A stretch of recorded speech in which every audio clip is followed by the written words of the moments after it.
मुझे एमबीबीएस नहीं करनी, पर नीट हो गया है, अब करूँ क्या? इतना हार्ड एग्ज़ाम आया था, कुछ समझ नहीं आ रहा। कोई और ऑप्शंस हैं क्या? रहना मुझे मेडिकल प्रोफेशन में, लेकिन मुझे डॉक्टर नहीं बनना। बहुत क्वेश्चंस आ रहे हैं ना ऐसे माइंड में, उस एग्ज़ाम के बाद तो कुछ ज़्यादा ही आ रहे होंगे। Don't worry. Hi everyone, welcome back to my YouTube channel. Myself doctor Komalpreet Kaur, और मैं हेल्प करूंगी तुम लोगों की इन क्वेश्चंस के आंसर देने में। ओके, सो तुम लोगों को बहुत क्वेश्चंस आ रहे होंगे ना कि क्या करें, कैसे करें, किस में स्कोप है, किस में स्कोप नहीं है, कट ऑफ कितना जाएगा, सब कुछ ऐसा वैसा। तो you need not to worry, I am here for you. मैं तुम्हें बताऊंगी तुम्हें क्या करना है, किसमें कितना स्कोप है, कितनी एलिजिबिलिटी क्राइटेरिया क्या है, क्या कॉलेजेस होंगे, वो सब कुछ। ओके, सो हम ये सीरीज चला देंगे।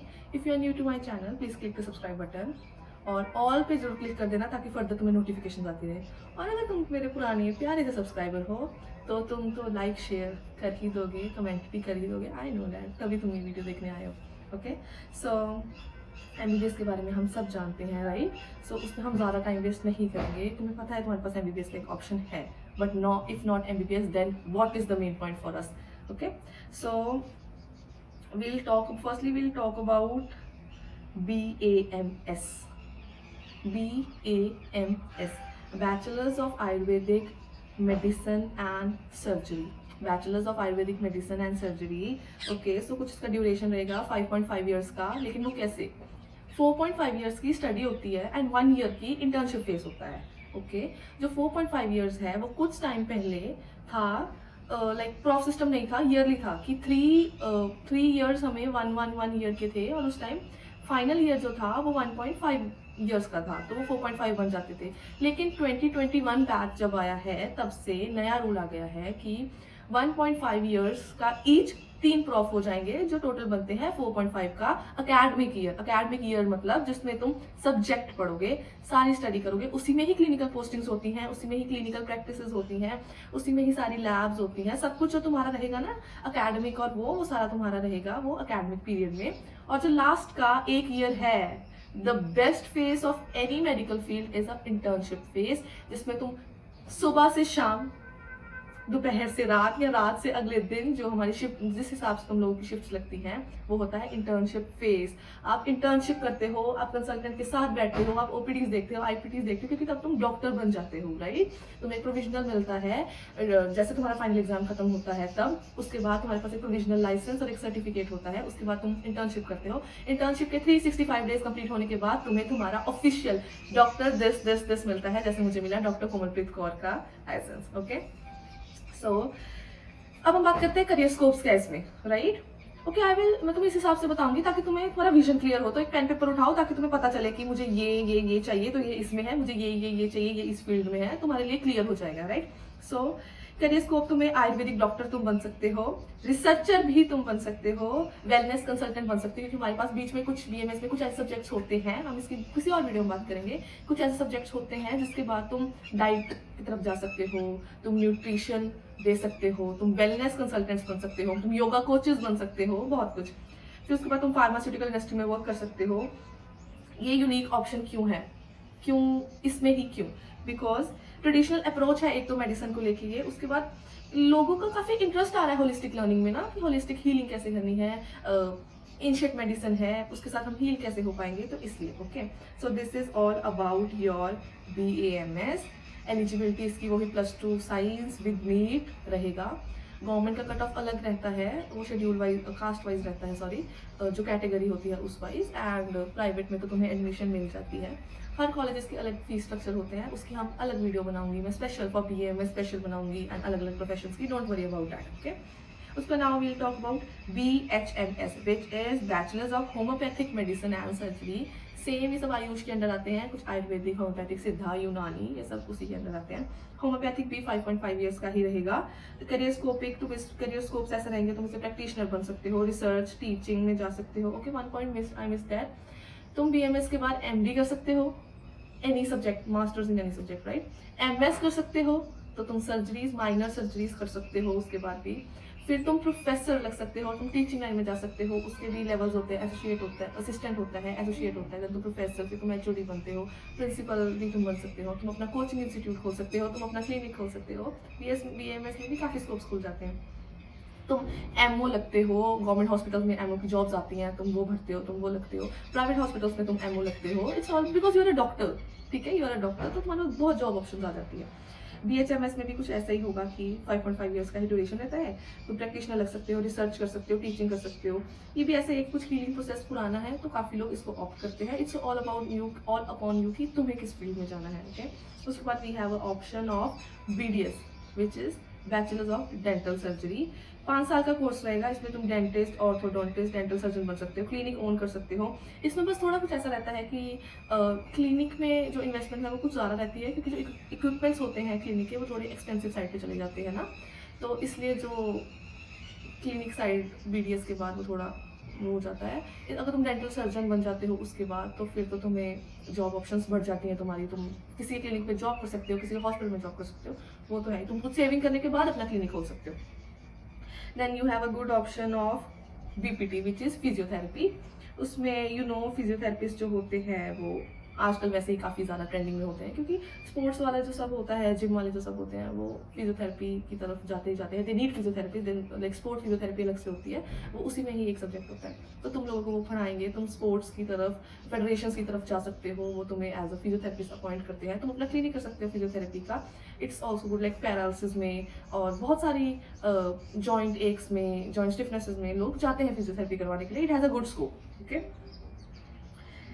देन 4 to 5 ईयर्स की वो डिग्री रहती है एंड फिजियोथेरेपी रिहैबिलिटेशन स्पेशलिस्ट बनते हो, स्पोर्ट्स फिजियोलॉजिस्ट बन सकते हो तुम। हाई जॉब सेटिस्फेक्शन होती है, ऑब्वियसली आप, ये सारे प्रोफेशन ही ऐसे होते हैं कि सेटिस्फेक्शन, आपको जॉब सेटिस्फेक्शन इसमें रहती है, सैलरी पैकेजेस भी अच्छे होते हैं, और तुम लोग किसी को हील कर रहे हो तो तुम्हें एक पर्सनल मेंटल पीस भी मिलता है। जब कोई पेशेंट ठीक होता है ना तो जेन्युइनली एक बहुत अच्छा मेंटल पीस मिलता है, ओके। उसके बाद तुम्हारे पास एक ऑप्शन होता है B फार्मा और D फार्मा का। उसमें आपको 4 साल की B फार्मा रहती है एंड फिर उस पर आपको उसमें आपको ड्रग फॉर्मुलेशन सिखाई जाती है, आपको थेराप्यूटिक एप्लीकेशन सिखाए जाते हैं, फार्मासिस्ट लग सकते हो आप लोग, फार्मास्यूटिकल इंडस्ट्री में जा सकते हो, टाई अप्स होते हैं, ब्रांडिंग्स होती हैं, पार्टनरशिप्स होती हैं, आप हॉस्पिटल में फार्मासिस्ट लग सकते हो। You just need a licence, और उस लाइसेंस की लिटरली बहुत वैल्यू होती है गाइस, उसकी तो जेन्युइनली बहुत ज़्यादा वैल्यू होती है। उसके बाद लास्ट में तुम ऐसा करते हो, तुम बायोटेक्नोलॉजी, बायोटेक इंजीनियर भी बन सकते हो। तुम्हें इस फील्ड के बारे में नहीं पता होगा, लेकिन ये एक फील्ड है +2 साइंस के बाद, तुम बायोटेक इंजीनियर बन सकते हो। 3 to 4 ईयर्स की ये जो कोर्स है वो रहता है। तुम scientist, biotech engineer, health care industry में जाते हो, फार्मास्यूटिकल इंडस्ट्री में जाते हो। जैसे हमारे हॉस्पिटल में अगर कोई बायोटेक रिलेटेड कोई मशीनरी खराब हो जाए तो उसको कौन ठीक करेगा? मैं, आप, स्टाफ, कोई ठीक नहीं करता, उसको बायोटेक इंजीनियर्स आते हैं and they cost a good money, they ask for a good money. और कुछ लोग परमानेंट रखते हैं, कुछ लोग ऑन ऑफ रखते हैं कि जब जरूरत है तब, वो टाई अप्स होते हैं, तो it's a very good option, okay. उसके बाद we have clinical research option. इसमें आपको ड्रग रिसर्च करनी होती है, और इसकी जो actually it's a post graduate course ना, क्लिनिकल रिसर्च जो होते हैं वो PGs में होते हैं, कि आपको पहले अंडर ग्रेजुएट किस चीज़ में होना पड़ेगा, देन आप पोस्ट ग्रेजुएशन में जा सकते हो। उसमें क्लिनिकल ट्रायल्स होते हैं, हेल्थ केयर प्रोफेशन में आप जाते हो, उसमें ट्रायल्स होते हैं, फार्मास्यूटिकल कंपनीज आपको हायर करती हैं, मैन्युफैक्चरिंग कंपनीज आपको हायर करती हैं, क्योंकि उन लोगों को इतना इस चीज़ के बारे में नहीं पता होता। So they need a clinical researcher जो हमें बता सके कि रिसर्च कैसे करनी है, मतलब क्या क्या जो भी है, ओके। उसके बाद हमारे पास एक ऑप्शन है जो काफ़ी सारा चल पड़ा है, वो है BSc, ओके। BSc साइंस भी होता है, BSc नर्सिंग अलग होता है, BSc साइंस अलग होता है। BSc साइंस के बाद आप MSc साइंस कर सकते हो, BSc नर्सिंग के बाद आप MSc कर सकते हो। BSc 3 साल का रहता है, लेकिन इंटीग्रेटेड अगर MSc के साथ हो तो 5 ईयर्स का कोर्स रहता है। इन्वायरमेंटल कंसल्टेंट बनते हो आप, रिसर्चर बन सकते हो, वाइल्ड लाइफ कंजर्वेशन वाली साइड आप लोग जा सकते हो। इसके बाद एक ऑप्शन जो आपके पास बहुत अच्छा होता है वो होता है BSc नर्सिंग का। अब BSc नर्सिंग में कुछ ऐसा है कि आप नर्स बनते हो, you have plenty of options after that. अगर आप पंजाब वाली साइड से हो, किसी भी साइड से हो, एक्चुअली पंजाब वाली साइड में थोड़ा ज़्यादा क्रेज है इस चीज़ का कि आप अब्रॉड मूव होते हो, वहाँ पे आपको एग्ज़ाम क्लियर करना होता है, आप वहाँ पे RN रजिस्टर्ड नर्स बनते हो, जिसकी काफ़ी अच्छी पेमेंट होती है वहाँ पे। आवर्स के हिसाब से आपको वहाँ पे डॉलर्स मिलते हैं, मतलब जो पेमेंट होती है ना उस हिसाब से होती है, एंड काफ़ी अच्छी पेमेंट होती है। लोग जा रहे हैं तो कुछ सोच के जा रहे हैं। आप ANM कर सकते हो, आप GNM कर सकते हो। पंजाब वाली साइड कुछ ज़्यादा ANM GNM, दिल्ली वाली साइड भी काफ़ी ज़्यादा है ANM GNM वाली चीज़ ना, वो सारी चीज़ें हमारे पास रहती हैं।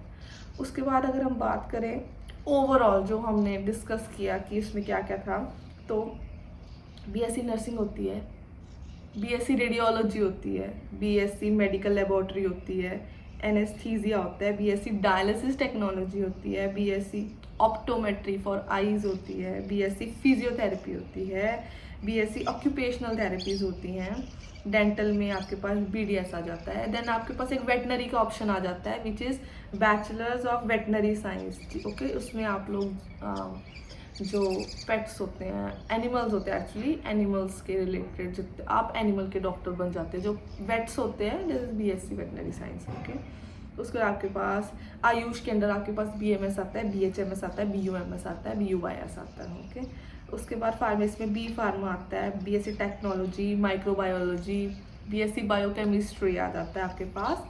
फिर BSc in various biological sciences तो आपके पास है ही। और एक और चीज़ बताती हूँ, अगर किसी ने इस फील्ड से बिल्कुल बाहर जाना है लेकिन फील्ड के साथ कहीं ना कहीं जुड़े रहना है, so you can go for bachelors of hospital administration. Hospital administration मतलब हॉस्पिटल को आप रन कर सकते हो, आपको पता होगा हॉस्पिटल को कैसे रन करना है। It's a really good job, तब आप एडमिनिस्ट्रेटर लगते हो। It's a good post, a good income, good salary, a white collar job, बहुत अच्छी जॉब होती है। देन उसके बाद you have bachelors in public health. Public health में कुछ ऐसा होगा कि आप लोगों को बताने जाते हो, आप उनको मोटिवेट करते हो, हेल्थ के बारे में अवेयर करते हो, कैसे सैनिटरी चीज़ें रखनी है, हेल्थ कैसे मेंटेन रखनी है, हाउ टू बी सेफ, कौन सी डिजीज़ आने वाली है, किसके रिलेटेड आपने क्या करना है क्या नहीं करना, वो सब आता है बैचलर्स ऑफ पब्लिक हेल्थ में। उसके बाद यू हैव बीए और बीएससी इन साइकोलॉजी, वो तो आप लोगों को पता ही होगा, साइकोलॉजी में बीए और बीएससी दोनों होती है। So these all are the options. मुझे एक्चुअली ये आप लोगों को बताना था कि व्हेन आफ्टर नीट बहुत ऑप्शंस होते हैं हमारे पास करने को, बट बात सिर्फ इतनी होती है कि हम उस चीज़ को इतना समझ नहीं पाते कि हमारे पास इतने ऑप्शंस हैं, and we go actually we stuck for one single option which is MBBS. और हमें ऐसा लगता है कि अगर इसमें ना हुआ तो कुछ भी नहीं कर पाएंगे, कुछ होगा ही नहीं।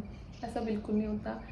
इफ़ यू आर कंपैटिबल, अगर तुम इतना हो कि तुम कर लोगे जो तुम करना चाहते हो, तो अगर तुम्हें इसी प्रोफेशन में जाना है, तुम्हें लगता है कोई बात नहीं मार्क्स नहीं आए तो मैं किसी इस फील्ड में कुछ और करके फर्दर गवर्नमेंट जॉब ले लूँगा, अगर तुम इतने एलिजिबल हो, इतना आईक्यू तुम्हारा है, तो तुम गवर्नमेंट जॉब भी आराम से क्रैक कर लोगे।